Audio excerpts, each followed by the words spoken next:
Geijsteren Castle sits north of the Dutch town of Venlo on the banks of the Meuse River. In late 1944, the castle was a strong point in the local German defences and under attack by elements of the British 6th Guards Tank Brigade. The German troops garrisoning the fortress had held against attacks by infantry and heavy artillery bombardment. Now the brigade's tanks would try their hand at knocking out the enemy position. The British crews moved their Churchill tanks to positions within range of the castle and began to fire. Equipped with various versions of the Churchill, the tankers sent rounds from 6-pounder and 75mm cannon as well as the 95mm howitzers, crashing into the walls of Geijsteren. The smaller tank guns proved ineffective against the stout walls of this fortress, with ramparts built to withstand the long bombardments of an earlier era of warfare. The 95mm howitzers were much more successful, but one tank outdid them all. The crew of this particular tank, which bore the name Cuckoo, painted on both sides of its turret, methodically pummeled the castle's defenders, selecting a window, and then unerringly putting a round right through the opening and into the strongpoint's interior. Cuckoo's crew was lauded for the precision of their fire in the attack. The defeated Germans, however, had good reason to feel frustration that day, for the tank that had put such devastating fire into their position was none other than a captured German tank used by the Allies, a Mark V Panther taken intact by the British and placed into their service. No doubt some of them would have felt a twinge of anger, or even disgust, that a tank which epitomised the height of the fatherland's technical and military prowess had been so effectively turned against them. Using the captured weapons and equipment of an enemy is commonplace during war. Frontline soldiers often find themselves short of what they need to accomplish their missions, and quickly become ingenious at filling these holes in their order of battle with whatever they can find, capture, or pilfer. During World War II, this applied to tanks and armoured fighting vehicles, AFVS, as much as anything else. It is well known that the German Wehrmacht made widespread use of captured vehicles of all types. It did so in an organised, deliberate fashion, filling large gaps in its own order of battle, first with vehicles seized during the peaceful occupations of Austria and Czechoslovakia, before the war actually started. Later, after the Nazis had overrun France, the Low Countries, and vast tracts of the Soviet Union, the vehicles of those nations were mixed into German units. Overall, the use of enemy armour for the Allies was, with a few exceptions, much less necessary than it was for the Germans. The rapid expansion of the German military early in the war, coupled with the slower initial expansion of German industry, led to thousands of Czech, French, and Soviet tanks and AFVS being incorporated into German divisions. This was made simpler by their early victories, as production facilities, military bases, and stocks of spare parts and ammunition were overrun and captured. During the course of the war, entire units were fully equipped with captured enemy armour, notably Soviet T-34 medium tanks on the Eastern Front, and French tanks of various types used in security units in Western Europe and the Balkans. For the Allies, however, there was usually not only less need, but also less utility in using captured German tanks and other Axis vehicles. Allied production capacity was much higher, so the Allies' armies could almost always replace losses and equip new units without resorting to captured enemy ordnance. This also simplified logistical issues, because the Allies never had to incorporate foreign spare parts and ammunition types through their supply pipelines. Because German factories did not fall into Allied hands until the end of the war, adopting the German vehicles that were captured simply did not make sense. There were a few exceptions, however. In North Africa, the British Army, short of modern tanks of its own, used numbers of Italian tanks captured during the initial fighting. In March 1941, the British reported having 365 tanks available, not including light models armed only with machine guns.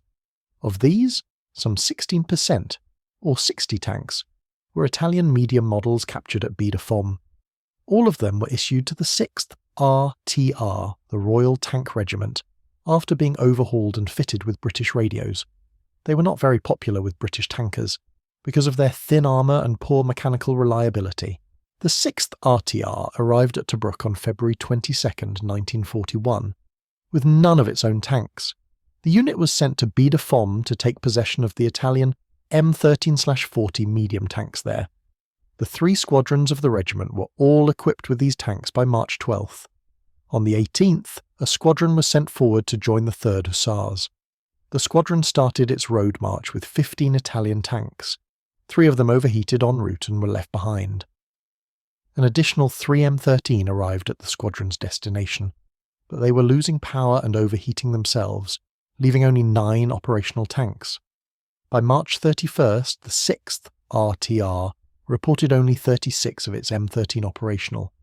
By April 5th, the regiment had lost so many of its Italian tanks that the decision was made to select the 9 best-running ones and destroy the rest after taking anything usable off them. By the next day, the last of these vehicles had been discarded because of breakdowns and a shortage of vital fuel. It should be noted that some of the losses through breakdowns would probably have been fixable if the British had had access to a proper logistical line capable of supplying parts. Still, the loss of so many tanks in a month's time, with the majority of those losses occurring in non-combat situations, only reinforces the low opinion the British tankers had of their M13/40. Of all the Allies, the Soviets were understandably the largest users of captured German armour. The vast scope and length of the fighting on the Eastern Front gave them the greatest opportunity to organise captured tanks into units in useful numbers. This, combined with a desperate need for anything that could be used to resist the Nazi invaders, gave rise to small units, platoons, and companies of captured enemy tanks. The Soviet army even published orders and translated instruction manuals on their use. These orders specified using them as long as they could be kept running. The larger German Tigers and Panthers were ordered discarded when they broke down or were otherwise no longer battle-worthy. As in the case of Cuckoo, Panthers were particularly popular for their fighting qualities, and crews prized them so highly they often ignored the order to discard them upon breakdown, keeping them in service as long as possible. This even extended to requiring captured German tank crewmen and mechanics to work on the tanks to keep them going. Maintaining these vehicles in the field presented many difficulties. Tanks consumed spare parts and ammunition quickly, but for captured vehicles there was no steady source of supply, especially when the users were on the defensive and did not expect to overrun enemy supply depots. Even when enemy stocks were captured, there were significant logistical problems in coordinating distribution to the units that actually needed them. Given the vast distances typical on the Eastern Front, transporting stocks from wherever they were captured to the units that needed them, perhaps hundreds of miles away, would require extensive planning, even without the vagaries of combat and weather that plagued all soldiers fighting there. As for the tanks themselves, they were usually painted with large, easily visible Soviet identification markings to avoid, or at least minimize, the incidence of friendly fire. A wise commander would obviously want to coordinate with the friendly units operating on his flanks, so they would know there were captured enemy tanks in use in the area. It was also common to place flags or other appropriate identification markers on the tops of turrets or engine decks, as a signal to friendly aircraft, something many tankers did anyway, even if they were not operating captured tanks. While these small-scale organised uses of German and Italian fighting vehicles went on, there were also uncounted instances of individual units using captured tanks for their own tactical and short-term advantage. Generally, these AFVS were used until they broke down or ran out of ammunition. Then they were discarded or destroyed to prevent recapture. A small number would be turned over to various intelligence units for inspection and evaluation, with a few of those eventually shipped back to England or the United States as trophies, or for technical testing at places such as Aberdeen Proving Ground in Maryland. Today, museums have many of these vehicles on display. Unfortunately, a number of the captured German tanks at the Aberdeen Proving Ground were destroyed in a scrap metal drive during the Korean War. The perceived superiority of German tanks and assault guns in particular made them desirable for troops who wanted to make up for the shortcomings of their own issued equipment. The fearsome reputation German armour acquired over time led many Allied troops to identify any enemy tank they saw as a Tiger or a Panther, even when the vehicles in question were less capable Panzer models. As the war progressed, German troops were also forced to abandon many AFVS for lack of fuel. German half-tracks were used by all the Allied armies, often refitted with 50 caliber and 30 caliber machine guns to ease ammunition resupply. In the American 104th Infantry Division, soldiers found an intact Sturmgeschütz 375mm assault gun and employed it, In the southern Netherlands, a trio of the dreaded 88mm guns, so feared by Allied troops, was turned against their former owners. There must have been dozens, if not hundreds, of similar undocumented instances. The Panther, of course, was one of the most feared German tanks, and soldiers on the Western Front were as happy to get one as their Soviet counterparts, even though no Western units ever appeared to have tried forming captured German tank units, the way the Soviets did. On the Italian front in October 1944, the Canadian Seaforth Highlanders captured an intact Panther and gave it to the 145th Royal Armoured Corps, a regimental-size unit. Its new owners whimsically renamed the tank Deserter and issued it to the unit's Sea Squadron. Deserter's first action came on November 11th, when it was used to attack an enemy observation post. During this action, the tank's gunner was apparently killed when he dismounted the vehicle and stepped on an anti-personnel mine. Later, the unit conducted tests, pitting their pet Panther against Sherman and Churchill tanks in mobility on soft terrain. They also noted frustration that Deserter was too wide to fit onto the famous Bailey bridges built by British engineers to cross river obstacles. One of the best documented cases, however, is that of the previously mentioned Panther renamed Cuckoo. The tank was found abandoned in a barn during the fighting for the village of Overloon. Before its capture, the tank had belonged to the 2nd Battalion of Panzer Brigade 107.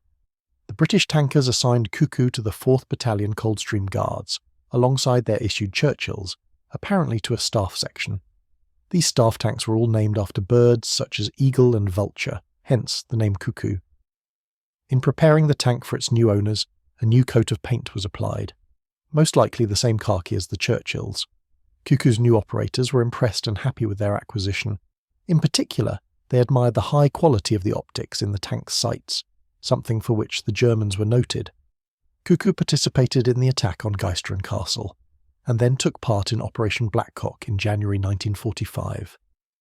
This attack was designed to push the Germans out of a triangular area of ground between the Dutch towns of Roermond, Heinsberg, and Sittard. Cuckoo was employed in an attack on the town of Waldenrath, in the southeastern corner of this triangle.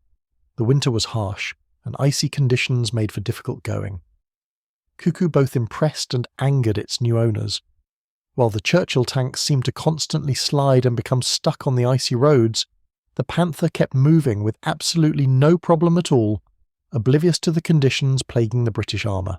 The tank was used again during Operation Veritable, a campaign designed to clear the area between the Ruhr and Rhine rivers in Germany. During this operation, the British were involved in heavy fighting in the Reichswald, a forested and inhospitable terrain for tanks. Nevertheless, Cuckoo fought here for its new owners. Unfortunately, during this campaign, the Panther's fuel pump failed and could not be fixed or replaced. Abandoning the tank, the Coldstream Guards went on to finish the war with their Churchills. In a very few instances, even resistance fighters used the Germans' own AFS against them.